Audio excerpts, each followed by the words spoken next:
looking, throwing in the end zone. Caught it! Montana, touchdown, John Taylor. Young to the air, Young to Jerry Rice, touchdown San Francisco. Young stumbles on the way back and fires up the middle. Pass is caught by Owens. Hello, everyone, and welcome to this edition of the 49ers Plus podcast. I'm your host, Al Moriello, and this is your source for the most objective 49ers discussion and analysis, plus entertaining and timely sports and pop culture topics. And it is my 1 year anniversary week for doing the podcast, and we're getting 2 podcasts this week, and you know the reason why. It's because today, on Wednesday, Sam Darnold was named the backup quarterback to Brock Purdy, leaving Trey Lance as either the number 3 quarterback or trade bait. After the news broke, Trey Lance was not at practice on Wednesday, fueling trade speculation, fueling, an FU, Kyle Shanahan and John Lynch. Maybe Trey Lance decided to sit out because of that. That doesn't sound like it's the case, and we'll get into that a little bit later on. But in this specific episode, we're going to go through, I put together the Trey Lance timeline, his stats in college, the trade up,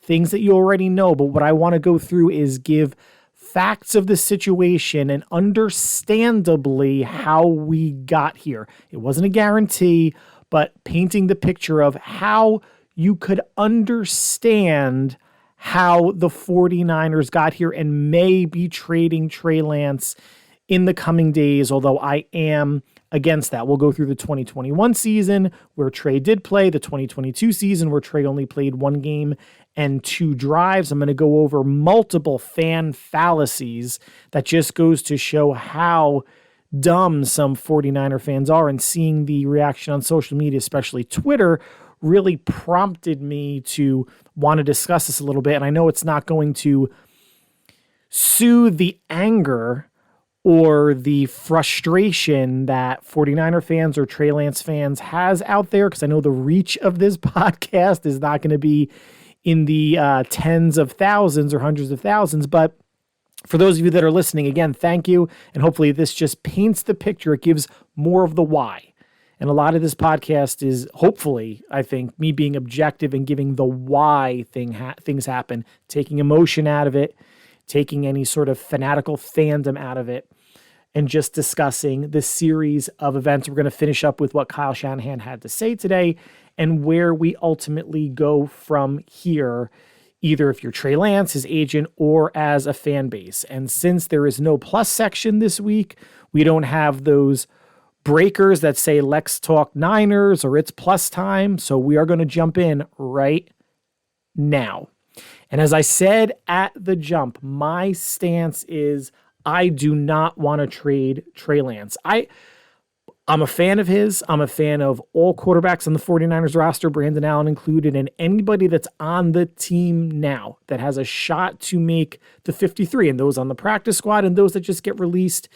I wish them well. The NFL, like all sports, is a tough, cutthroat, performance-based business.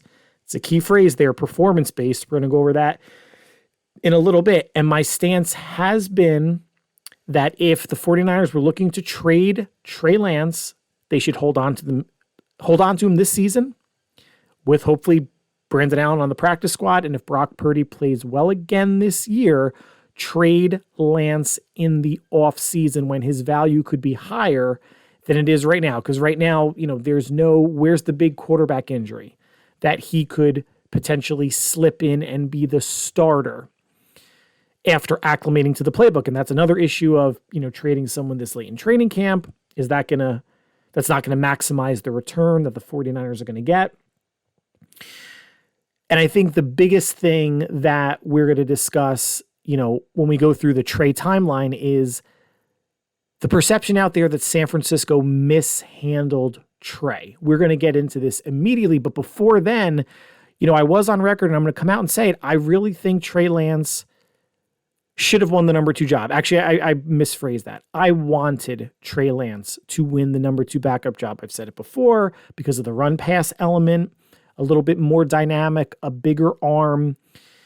And it would just keep defenses and defensive coordinators guessing if he decided to come in for a couple plays, if Shanahan was ever going to do that, or if Purdy got hurt. It's a completely different look that teams have to prepare for than a Sam Darnold, who's more similar to Brock Purdy than he is to Trey Lance, obviously, right? But let's start back at the beginning, and we're going to build our way up through the present and what happened today. So let's even go back to 2020, COVID year. San Francisco was 6-10, totally beset by injuries. Nick Bosa ripped up his knee at MetLife Stadium, missed 14 games. Jimmy Garoppolo dealing with multiple issues, but mainly an ankle, missed 10 games. Deebo Samuel missed 9 games. George Kittle missed 8 games. The team was a mess in 2020, coming off of 2019, a Super Bowl appearance. There is that Super Bowl hangover that we talk about a lot, and it's generally not injuries to 4 of your most important players where they're missing half or more of the season, but chalk that up to another Super Bowl hangover or curse or something. And because of that, they finished 6-10. They got the number 12 pick. And as Shanahan and Lynch have come out and said at that point, 2 things. One, they were getting frustrated with Jimmy Garoppolo getting injured as much as he's been. Now, a torn ACL, bad luck thing, right? That was in the 2018 season. Running out of bounds in Kansas City, planted his knee, and it went. Unfortunate, bad luck. The ankle, had a shoulder thing, so I can see wanting to move on to a younger and potentially more durable player, but certainly a cheaper player was the reason why a quarterback on a rookie deal, if you hit on it, is really a gold mine because that low salary allows you to still build out your roster, free agency, draft, pay veterans, because you don't have to worry about your quarterback for 3, 4, or 5 years. So San Francisco had the number 12 pick. They were close enough to make a jump into the top 3. I've said this on previous podcasts. If the 49ers were 8-8 or 9-7 and missed out on the playoffs, they probably would not have jumped up to get a Lance. They might have sat back at, 16, 17, 18 or lower and maybe traded up for whoever was falling. It might have been Lance, Justin Fields, Mac Jones. But they made an aggressive move up, trading with the Miami Dolphins, as you know, swapping first-round picks. So they gave their number 12 to Miami for Miami's number 3 overall pick. San Francisco gave up 2 additional firsts and a third months before the draft happened. Now, people I'm seeing on social media, this was a panic trade, a panic move because they couldn't get Matthew Stafford. I don't believe that at all. If you want to call it a panic trade, I don't believe that, but that might be slightly more believable than saying they panicked and took Trey Lance. They didn't make this trade on draft day while the Dolphins were on the clock, trade up and only have 7 or 8 minutes to decide which quarterback they wanted.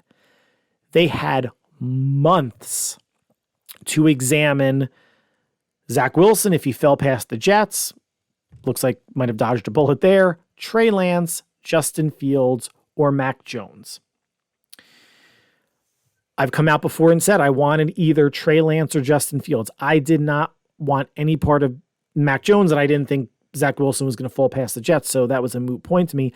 Mobility, I thought, would have been interesting in a Shanahan offense. It's the one thing he hasn't had. Had it when he was the offensive coordinator with the Washington Redskins, when his dad was the coach and they had RG3. That unfortunately didn't work out for him due to injury. And Kirk Cousins comes along, 3rd or 4th round draft pick, I forget, and is the starter. Somewhat similar to the Lance and Purdy dynamic. So I was happy when they took Lance. But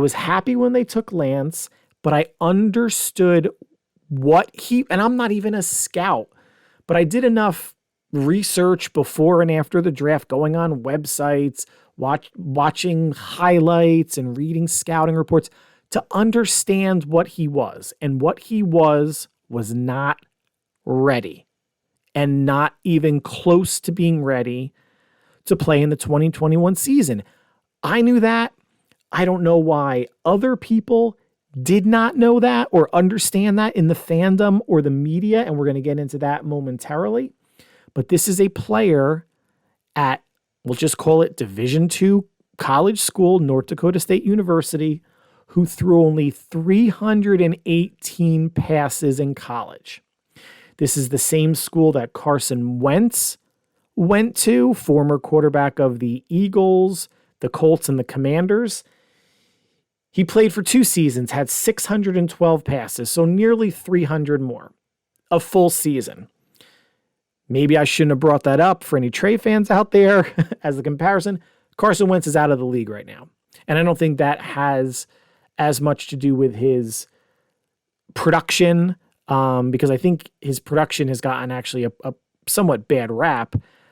I think it's an attitude thing with Carson Wentz. It seems like teammates respond better to whoever else is quarterback on whatever team he's on.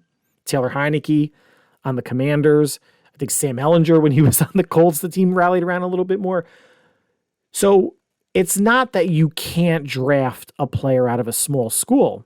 Carson Wentz was having an MVP year the year the Eagles went to the Super Bowl. And of course, it was Nick Foles that beat the Patriots in the Super Bowl. But he was having an MVP season, and it got derailed for him, unfortunately. But if you're going to go small school, you have to go with a little bit more experience than what Trey Lance had. Now, beyond Carson Wentz, and he was a 2-year starter, since 2009, there are only 5 other quarterbacks besides Trey Lance who were picked in the first round with only 1 season of starting experience in college. Mark Sanchez at USC, Cam Newton at Auburn, Mitchell Trubisky at North Carolina, Dwayne Haskins at Ohio State, and Kyler Murray at Oklahoma. So now, unfortunately, Dwayne Haskins passed away, struck by a truck in a vehicular accident. Mark Sanchez, yes, got the Jets to 2 AFC championship games under Rex Ryan. Not much else. Mitch Trubisky on his second team. He's on Pittsburgh now after the Bears drafted him. Dwayne Haskins with the Redskins at the time I mentioned, and Kyler Murray did get a second contract with the Arizona Cardinals, out for most of the year with a torn ACL, and he had that whole gotta study your playbook clause. So of these 5, let's just say 6 with Lance, right now, only Newton and I guess Murray look like hits. So that's 2 of 6. Even if you want to say 2 of 5, we're under 50% right now. And who knows what Trey Lance is going to be. And I'm wishing him the best, whether it's in San Francisco or someplace else. But this is why, I mean, in general, right? A first-round draft pick or draft picks in general are a coin flip. It's a 50-50 proposition. And if anybody wants to look at, well, Cam Newton might have been the comparable, big, strong, fast, could run, only started 1 year. And I'm not saying that was Trey Lance's comp coming out of North Dakota State University. Of the 5 on this list, he's probably more Cam than Sanchez, Trubisky, Haskins, or Murray. Difference being, Cam Newton played in the SEC, which for how many decades now has been recognized as the most difficult and competitive conference in college football, won the Heisman Trophy, and won the national championship. Yeah, Trey Lance won a D2 national championship in a game that he went 10 of 11 for, and he was averaging 18 passes per game. The rawness matters. The greenness of Trey certainly factored into this decision. Now, Hall of Fame coach Bill Parcells won 2 Super Bowls with the Giants, won to a Super Bowl with the Patriots, playoffs with the Jets and Cowboys, has a rule for drafting a quarterback. And this might be a little bit old school, but let me just share with you what it is. 3-year starter, college senior, someone who started at least 30 games, someone who won at least 23 games, a 2-to-1 touchdown to interception ratio, and completed at least 60% of his passes. Lance was a 1-year starter, 1-year full season starter. Did not start at least 30 games, did not win at least 23 games, had the touchdown interception ratio, a very good touchdown to interception ratio. And he was, slightly over that 60%. He was over that 60% completion percentage. Old school way of thinking, right? Because so many quarterbacks that have come out nowadays are 2-year starters. They're not necessarily a senior, they're a junior, but maybe they started their sophomore and junior years. If you're going to be a 2-year starter, you're not going to get to 30 games unless you win the national championship both of your years. Winning at least 23 games, doable. If you could win 10 or 11 in your bowl game. The touchdown interception ratio important, and 60% of your passes in college, the way things are spread, and so many passes are, slip screens, bubble screens, tunnel screens, quick throws to wide receivers, much like what Shanahan likes to run with Deebo Samuel or throw to Deebo Samuel. 60% is not asking a lot in college at all. It might be difficult for some of those first or second year players to hit 60% in the pros, but should not be hard in college. So now let's transition to 2021. And again, these are just whether we want to call all of these things I'm going to share with you or just share with you as facts. I guess that could be an interpretation. I'm not sure. Bill Parcells' drafting guides are facts. It's just a guideline. And I think a lot of them are smart, but I think some of them you do have to adjust for where college athletes are now, the transfer portal, how many years they're actually starting. Are they a senior? So variables, you have to weigh that. But now let's go to the beginning of Trey's rookie year. And we're going to start with fan fallacy number 1. And we've heard this one a lot, right, guys? You don't trade all of those picks to have Trey Lance sit the bench. Kyle Shanahan and John Lynch knew exactly what the situation was the moment they decided to draft Trey Lance. And that was before actual draft day. They knew how green he was. They knew how much work he needed. And most importantly, they knew they had Jimmy Garoppolo under contract for one more year, the 2021 season. So they had the luxury of having your veteran season starter who's been in your system for, this is going to be his 4th season now in 2021, and having your rookie learn. At the time, I wasn't too thrilled that Trey Lance was the backup because of how often Jimmy gets hurt and how many games he could miss. But you cross your fingers because if he wasn't ready to play as your starter, that also means he's not ready to be your backup, right? And the way that Shanahan goes through quarterbacks, you had to figure Trey Lance was going to see some time. And he did.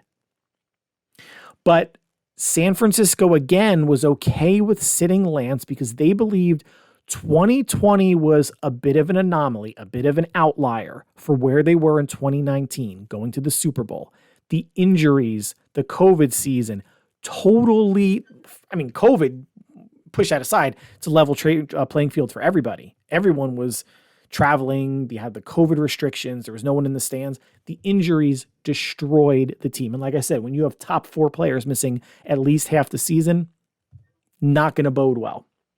But they believe this team was good enough to compete again in 2021, 2 years after the Super Bowl, but not good enough to do it if you had a rookie quarterback. I believe even if Mac Jones was the draft pick, Jimmy still would have started because you don't hand the keys of your Ferrari over to someone who just got their license. You just don't do it, guys. And for as many people that want to say, well, there's so much talent on the team, it could have propped up a rookie and made them look better. And yeah, outside of like Ben Roethlisberger, his rookie year, when has that actually happened? Mac Jones, got the Patriots to the playoffs. Great for him, and got obliterated by Buffalo. And then did not have a good second season. Can it happen? Yes. Kyle needs trust in his players. I think we've seen it all the time from running backs he signs off on the street, corners that he has a quick, pull for. I'm thinking about like the cane when you're seeing like an animated character on screen dancing and they have like that long cane out and you gotta, cane him off screen or pull him off screen.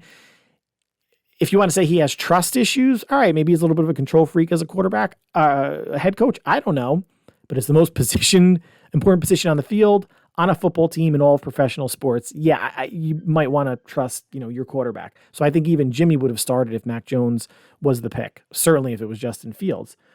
But you do trade all those picks because you have Jimmy. And the plan was always for Trey to sit. Now, what happens in training camp? Trey injures his finger on his throwing hand, and that's an injury that lingered into the 2022 season and felt, per Trey, healthy at the beginning of this year, beginning of 2023. How much that affected how he was throwing or his base or whatever, I'm sure it affected him somewhat. But it wasn't the reason why he wasn't accurate or throwing interceptions or not ready. He wasn't ready because he wasn't ready, guys. So let's go through Trey's games and starts. Week 4 versus Seattle, Jimmy at home in San Francisco or Santa Clara. Jimmy goes out with an injury in the first half. Trey comes in 9 of 18, 157 passing yards, 2 touchdowns, 7 rushes for 41 yards. The 49ers lost that game 28-21, and Lance's second touchdown was, in a way, a garbage time touchdown with 1:20 left in the game, with Seattle up 28-13. Trey had to start the next week at Arizona. Jimmy was still hurt. Trey's stat line, 15 of 29, 192 yards, 1 interception, no touchdowns. Ran the ball 16 times for 89 yards and winds up injuring his knee. San Francisco loses this game. The loss drops them to 3-5. The next week, Jimmy's healthy. And this is a game Monday night in Santa Clara against the Rams. The Niners win that game. Jimmy wins 5 of their next 7 to make the team 8-7 going into a Week 17 game at home against the lowly Houston Texans. Trey Lance has to start that game, shows some improvement, but specifically in the second half, ends up 16 of 23, 249 yards, 2 touchdowns and 1 interception, 8 rushes for 31 yards. The 49ers win this game 23-7, but were down 7-3 at the half and up 10-7 at the end of the third quarter. So this is where we're starting to see, even, with game number 3, Trey needing time to warm up. And I think that's a big neon sign issue where if Kyle saw it in training camp or during these games, how long would it have taken Trey to get comfortable? Are we talking about the first month of the season, the first half of the season? Is it, I don't want to say it would be an every game thing where we'd start slow and then come on and maybe the third and fourth quarter. That's just guessing now at this point. But that's something that has plagued Trey into the 2022 season and what we've seen in the preseason this year with the indecisiveness, but getting better as the game went on. So that's week 17. They win the game. The team is 9-7. Last week of the season, they're at the Los Angeles Rams. This is a win, and they're in the playoff scenario. San Francisco was down 17-3 at the half, guys. And I'm not going to lie. I remember texting one of my good buddies saying, Shanahan's got to put Lance in. Jimmy's not right. Something's wrong. They need a spark. They need to do something differently. Shanahan doesn't put Lance in.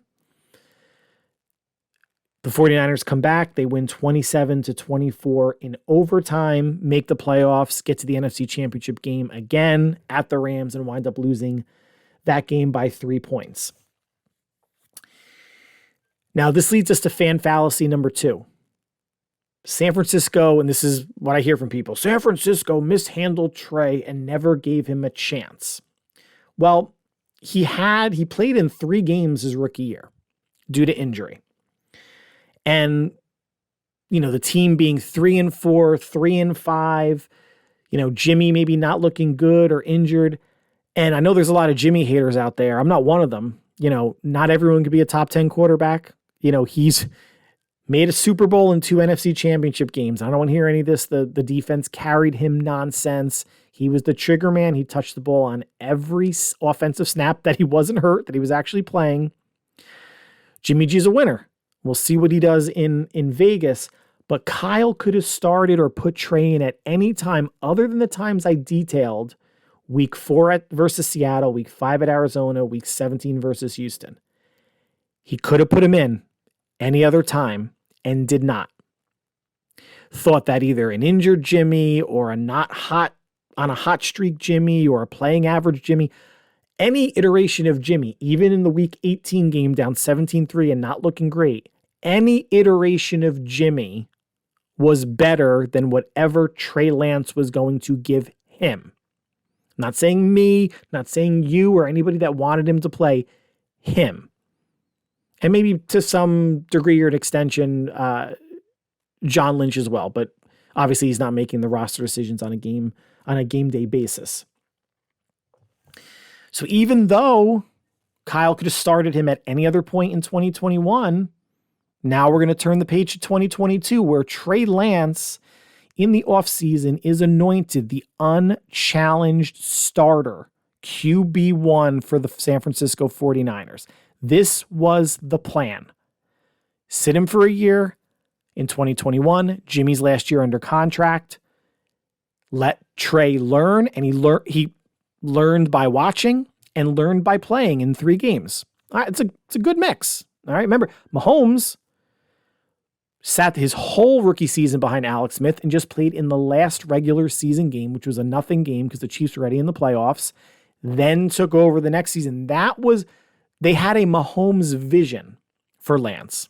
Hasn't panned out that way thus far, but that was the vision, and I agree with it. And Patrick Mahomes was someone who had extensive starting experience at Texas Tech. Yes, it's like an air raid offense, but you're throwing the ball a ton, and as we've established, reps means something, especially for all the Lance fans out there that are saying he needs reps. Well, Mahomes had a ton of reps in college. He still didn't start over Alex Smith his rookie year, sat the whole year.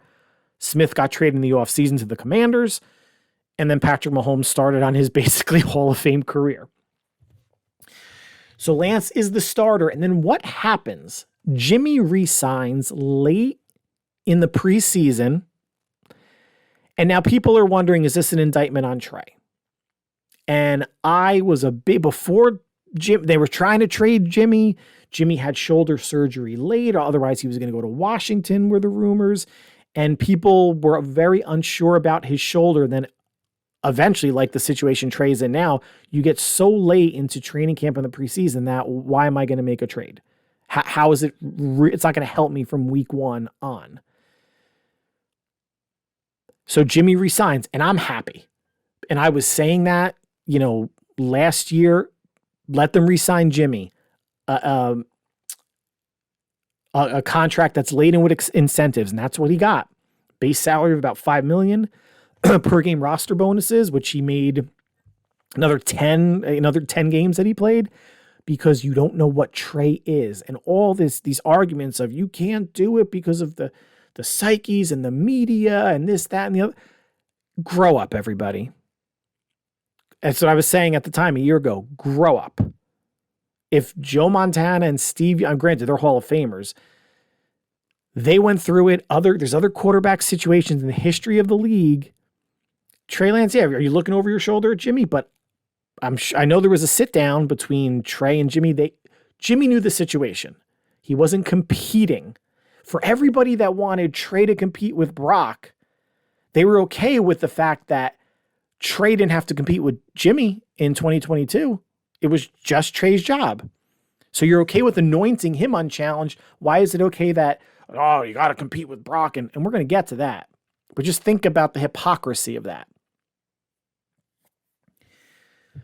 So Jimmy's there as a safety net. And they also have Brock Purdy as QB3, who beat out Nate Sudfeld, who was released, and he had, I think, a $2 million guarantee last year. They liked what they saw in Brock, didn't want to risk losing him. Brock is QB3, getting no run for the first 2 weeks. In training, in OTAs and training camp and preseason, he did play, But once the regular season hit, those first 2 weeks, wasn't getting any snaps.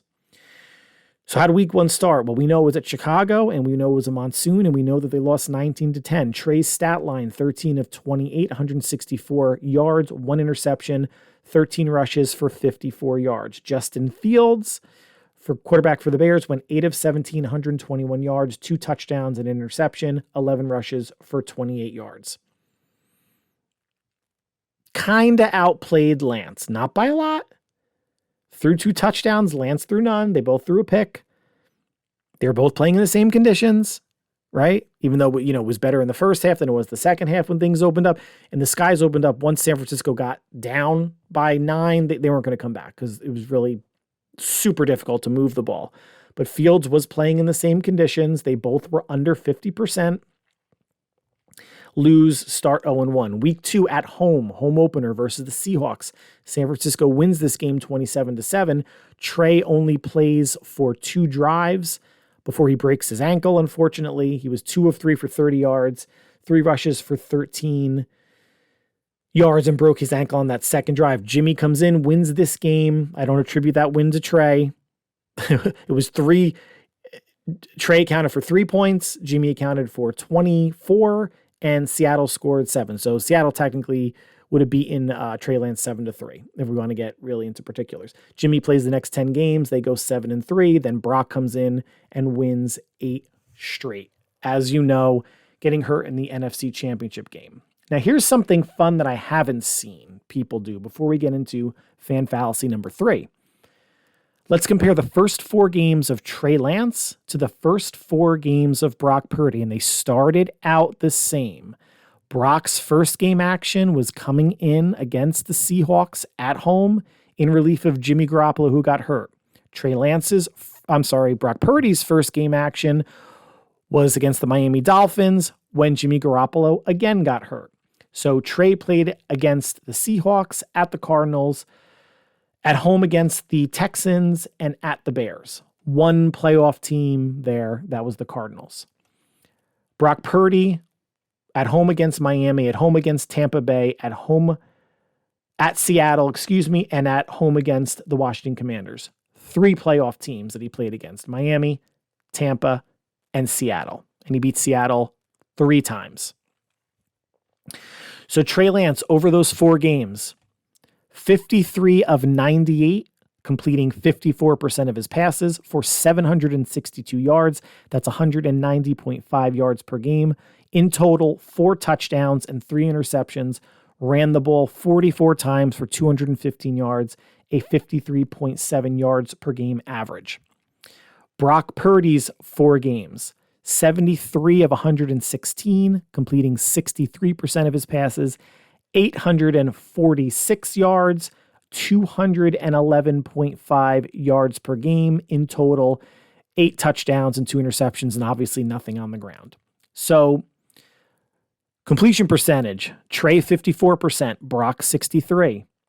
Yards per game, Trey 190.5, Brock 211.5, 20 more yards per game.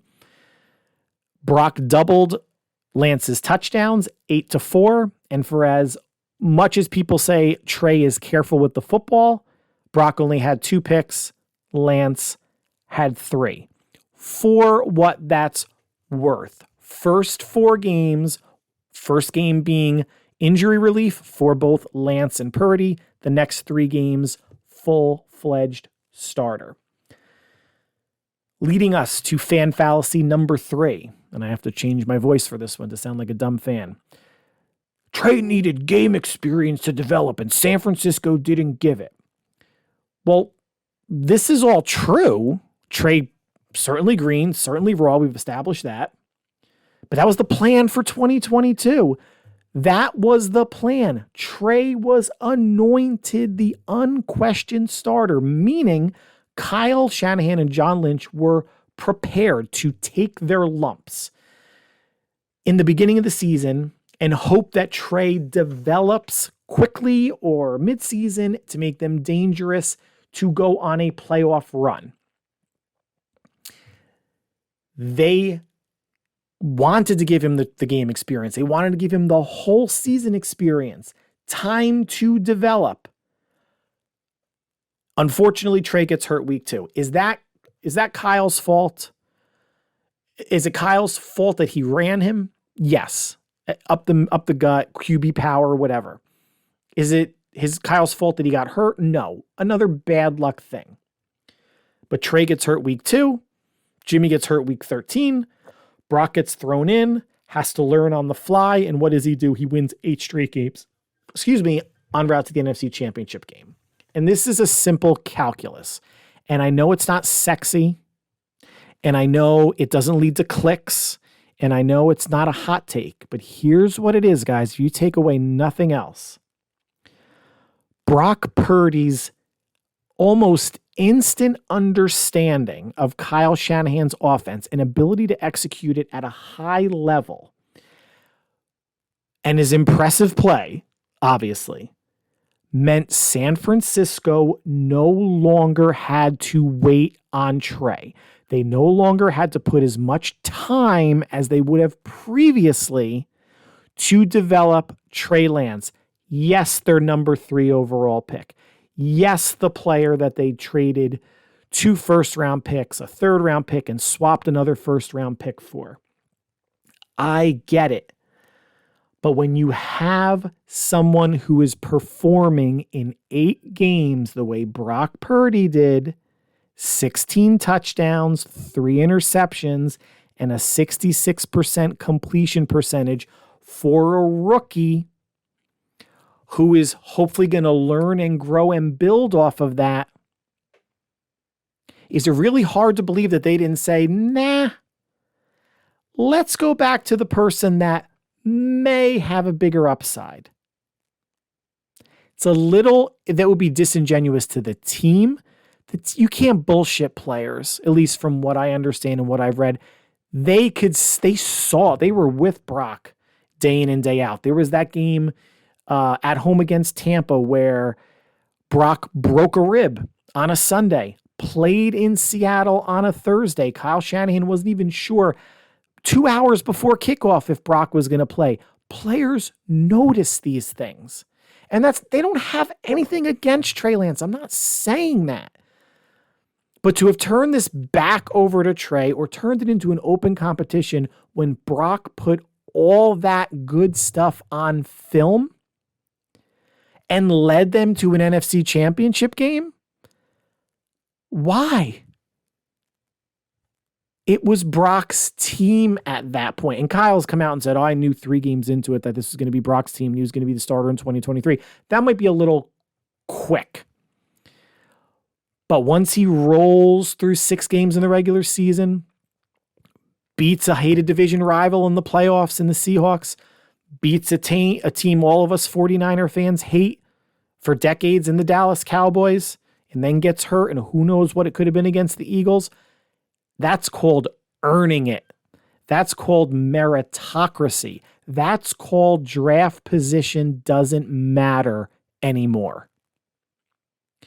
And that also leads us to the 2023 offseason, which we're technically in now, but let's go back a few months. San Francisco signs Sam Darnold day 1 of free agency. Why is that important? Well, because it's another quarterback in the mix.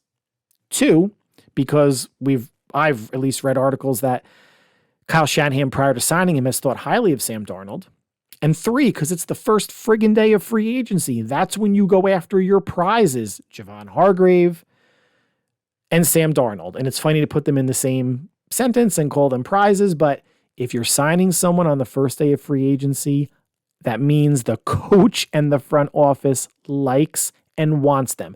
And I'm saying that in a vacuum. That doesn't mean they don't like or don't want Trey. They saw a player that thought that they could help their team, their QB room, a position that's been cursed with injuries. They went after it. What else is going on? While Brock is rehabbing, Trey and Sam get the lion's share of snaps in OTAs and mandatory minicamp. All right, so more snaps. No one's going to separate themselves in OTAs or minicamp, but more reps for Trey. That's good. Now what happens? Brock gets cleared about a month early to be able to throw and participate in training camp. And he's on a throw for two days and sit for a day restriction that got lifted after about a month. So then when Brock comes in, he immediately starts throwing with the first team offense while Trey and Sam are battling for the QB2 spot. And here's fan fallacy number 4. There should have been an open quarterback competition. And I addressed this one earlier. I probably might have peeked down there and made my brain start going. But no, there should not have been an open quarterback competition. Not based on what I said before, based on what Brock did, based on what the players saw. And that's not... Here's two things can be true. It has nothing to do with Lance or his ability. And it's also true that it could have everything to do with Brock's performance and ability.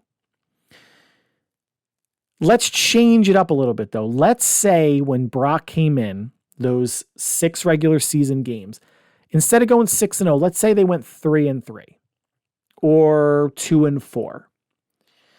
And San Francisco either missed the playoffs or they got in as a wild card and wound up losing in the wild card round. Does that change Shanahan's approach to the quarterback situation? Maybe. Then I can see, all right, we had a 7th round quarterback come in. He kind of kept us afloat. We were 500 or 2-4. We just missed the playoffs or snuck in, but it was our 3rd string quarterback because Trey and Jimmy went down. Let's put everybody out there, including Sam Darnold, may the best person win. I could see that. But what did I say earlier this was? The NFL and all sports. A performance-based business. Much like technically any job that you have in life. If you suck at your job, you're probably going to get fired. Brock Purdy did not suck for those 8 games. It was the polar opposite of that. He earned the QB1 spot going into 2023, assuming he was healthy. Remember, my caveat always was in previous podcasts, if Brock can't go, or there's a hiccup in his rehab and he gets put on the PUP list, or just is inactive for the first 3 or 4 games, and Lance is the starter and Lance is playing lights out, you don't go back to Brock. And I don't think in that scenario, Kyle would have, because he would have been playing the hot hand. These are scenarios that did not get a chance to play out. And life, a lot is timing and luck. The timing of Trey's injury was terrible, being early in the season.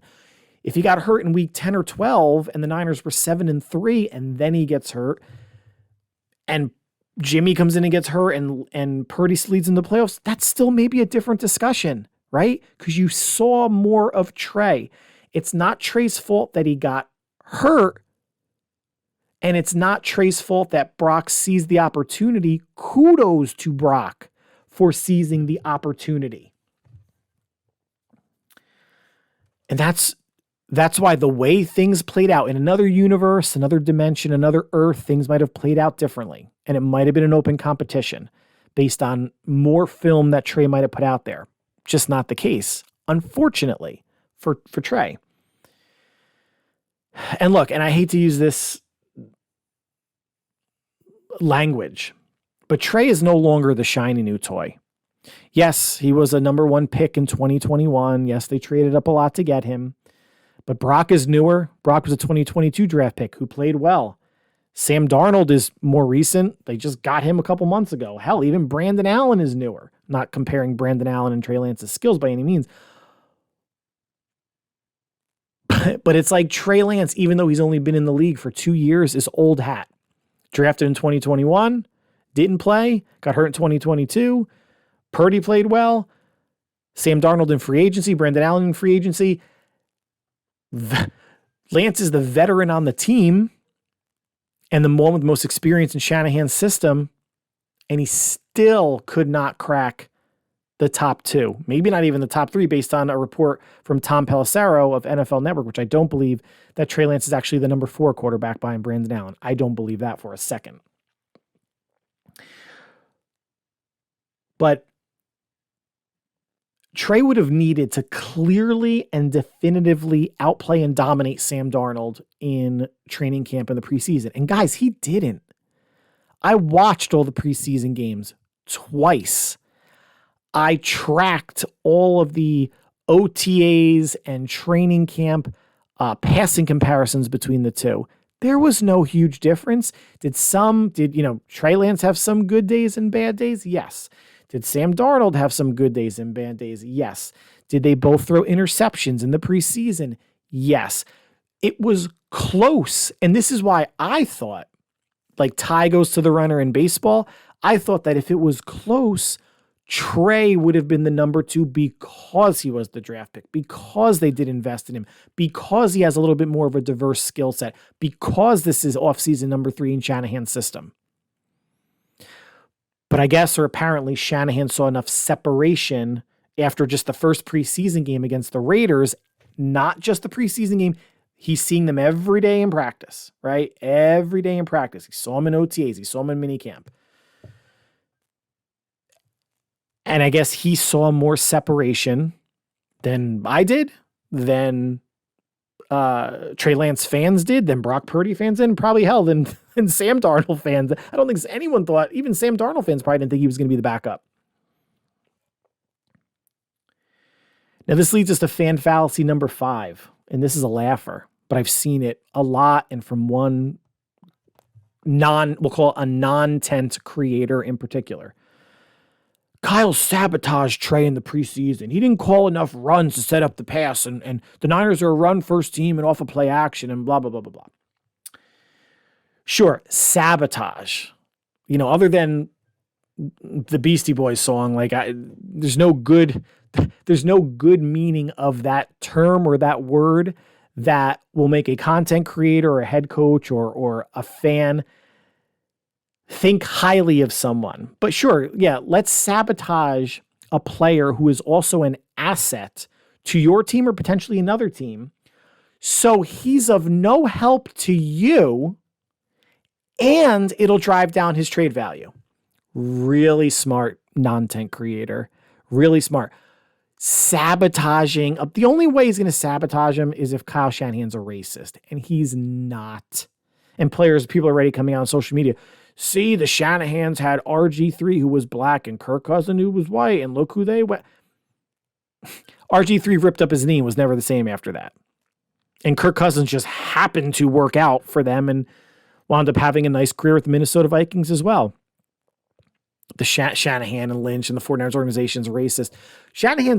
He only controls the offense, right? He's the offensive coordinator and the head coach. Who have been his 3 defensive coordinators? Robert Saleh, DeMeco Ryans, and Steve Wilkes. 3 black men. 3 people of color. He has turned over the entirety of the defense to 3 men of color. Come on, guys. Stop with the weak shit. Because if you're going to do that, then not that I would complain about this, but when could Caucasians complain about the NBA? Right? I mean, come on. Because then all head coaches and general managers in the NBA are racist. Because where's the white guys? Come on. I'd say you're better than that, but you're probably not, just based on what I'm seeing on Twitter. Now, it was reported on Wednesday, the 23rd, that Sam was number 2, like I mentioned, and once it was confirmed, Lance didn't show up to practice. Here's what Kyle Shanahan had to say during an interview. Quote, Trey has put his heart and soul into this, like almost all players do. These are conversations I have to have with guys a lot. They're never easy. They're really tough, but it's also always tough when the spotlight is on you as much as it is with the situation, with it being Trey, with our quarterback, his draft status. So I knew that was hard on him. We had such a light practice today, meaning Wednesday, the 23rd of August, and watching how Trey was when we talked, we just thought it was better. Hey, take the day off, get away a little bit, clear your head, and we'll talk later in the afternoon, and we'll get you back in here tomorrow, Thursday, the 24th. And on top of that, Kyle plans to play Trey after Sam Darnold plays in Friday's preseason finale against the LA Chargers, if he's still on the team. Because yes, they're open for business to trading Trey Lance. Do I want it to happen? I'm going to come out again and say no. I want the best possible quarterback room, given the history of injuries the 49ers have sustained. I want Brock. I want Sam. I want Trey. I want Brandon Allen in the practice squad. I do not want him to get traded. But if Purdy plays well again this season and Trey is on the team, I would trade him next offseason. Then try to recoup something for him and save about $5.5 million on the salary cap. So there were also rumors and reports of San Francisco trying to trade Lance all offseason, this offseason, all these past couple months, and that the best offer that they got was a 5th round pick. I don't know if I believe that totally. If it was a 5th round pick, then yes, they should not trade Trey Lance for a 5th round pick. If they're going to trade Lance, I don't know what the numerical pick is going to be, what round, but it should be a multi-round pick or a pick and a player.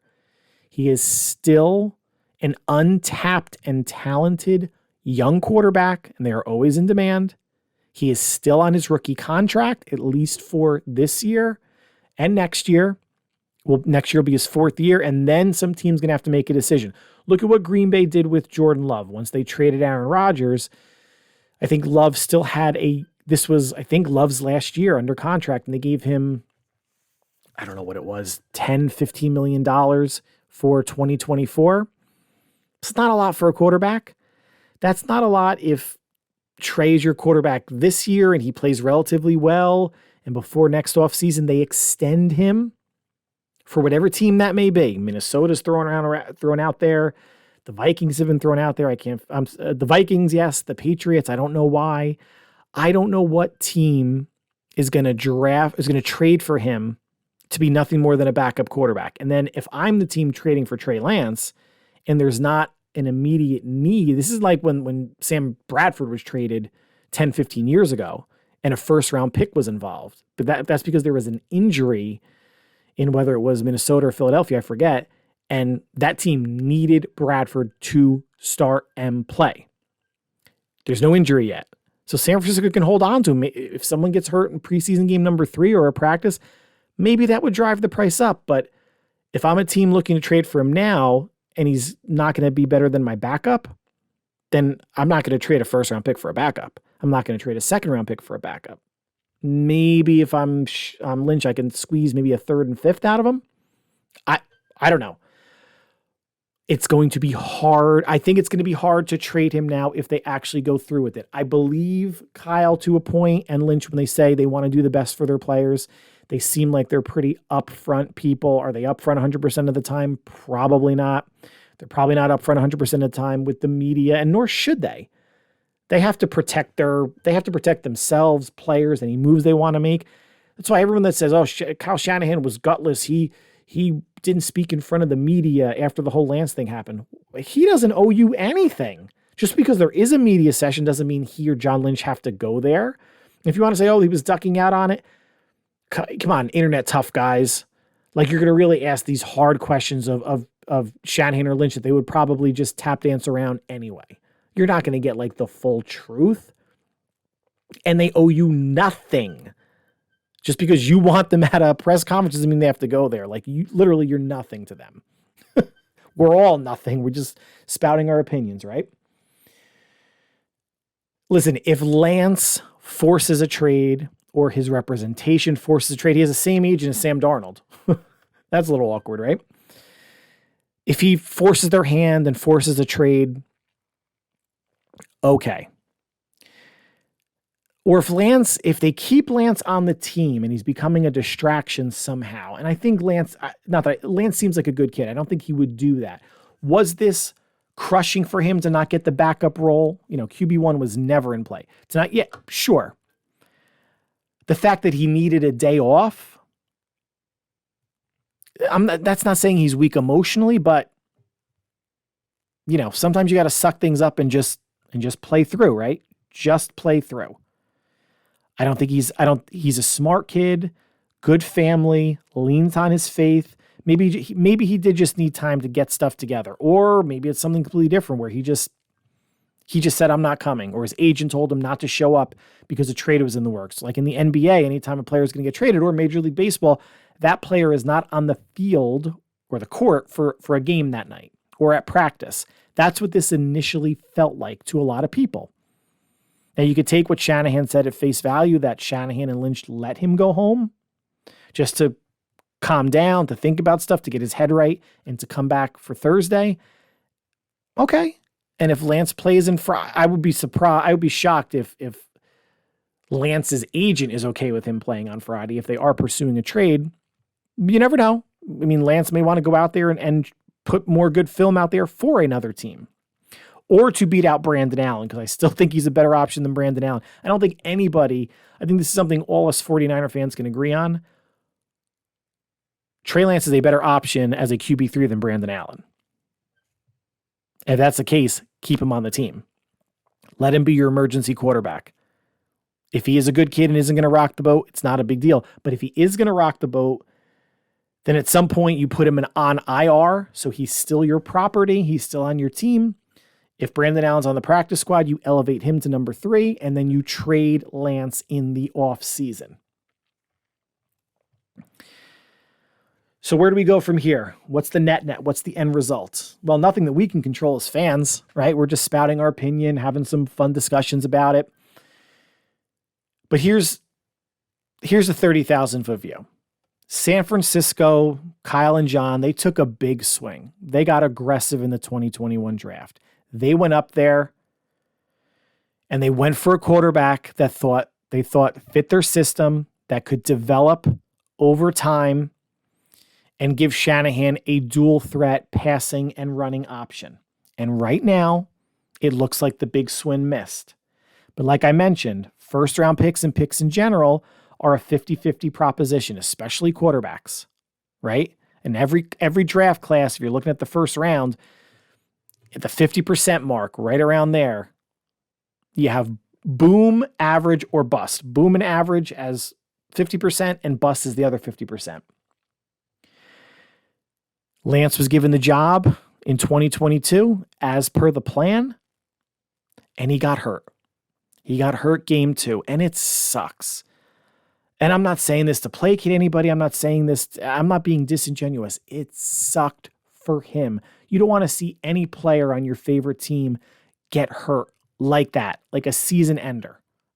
You don't even want to see it for teams that I don't want to see anyone on the Cowboys or Packers or Seahawks get hurt.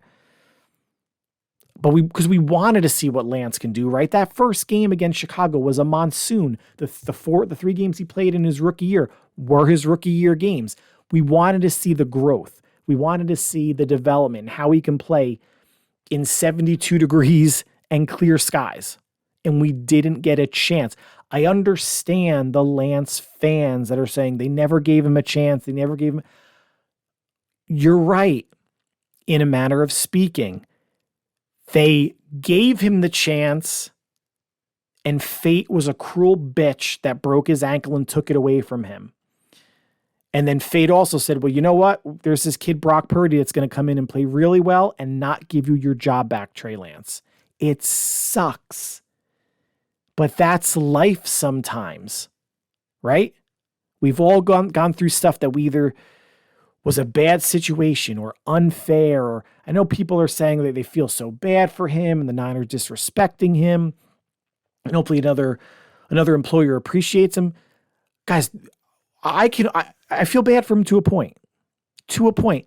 He's a millionaire. And I know he's down that he's not playing. I know it's crushing him, I'm sure. But he's a millionaire. He's going to get another chance with another team. He's not going to be out of the league after this year. He's going to get another chance. If you want to feel bad for people, feel bad for people. I'm on LinkedIn every day, and there's always new notifications of more people that were mass layoff at company X, mass layoff at company Y, mass layoff at company Z. And that had nothing to do with their performance. This is the performance of the company as a whole, or they overstaffed or something. Those are the people you should feel bad for, or people that are in dire straits or actual bad situations. I do feel bad for Trey Lance. And if you're a fan of the Niners, you should in a way feel bad that a player you got excited to see on draft day in 2021 probably will not pan out with the team. But I've said this before, and I'm going to conclude with this. If it makes you feel better, look at it as the 49ers traded up, 2 other first-round draft picks, a third-round draft pick, and a 7th-round draft pick to get Trey Lance and Brock Purdy. And one of them worked out thus far. It's sunk cost at this point. You can't get those picks back. All the picks are used up. So in the coming draft, the 49ers will have a first-round pick and potentially more if they trade Trey. Where it's ultimately going to end up is Trey has to learn from this situation. He has to look at what Brock did, how Brock seized his opportunity, when the opportunity came, and Lance now needs to seize his next opportunity, whether it's with the 49ers or with another team. So that's going to conclude the podcast for today. Like always, I want to thank you for listening. Thank you for taking time from your busy day to listen to me, in this instance, talk only about the 49ers and specifically the Trey Lance, Sam Darnold, and Brock Purdy situation. The 49ers' final preseason game will be Sunday, I believe 7 or 7:15 Eastern time on NFL Network at home against the LA Chargers. We'll see if Trey Lance is still on the team. We'll see if Trey Lance does play after Sam Darnold gets the start, or maybe Darnold actually doesn't get the start. Maybe Purdy will get some starts, but Shanahan said that Lance will come in after Sam Darnold. That's a Friday game. The next episode of the 49ers Plus podcast with Plus content will be taking place either Saturday or Sunday to discuss more fallout from the Trey Lance, Sam Darnold discussion. If Trey's still on the team, we're going to go over the preseason game. We're going to go over some Plus content and anything else that pops up 49er news-wise. Hey, maybe this bad or iffy news is going to be followed up with some good news. Maybe Nick Bosa will sign in the coming days to take some of the sting for a lot of people out of the Trey Lance situation. But until then, have a happy, healthy, and safe next couple days, and we will talk again this weekend. Take care.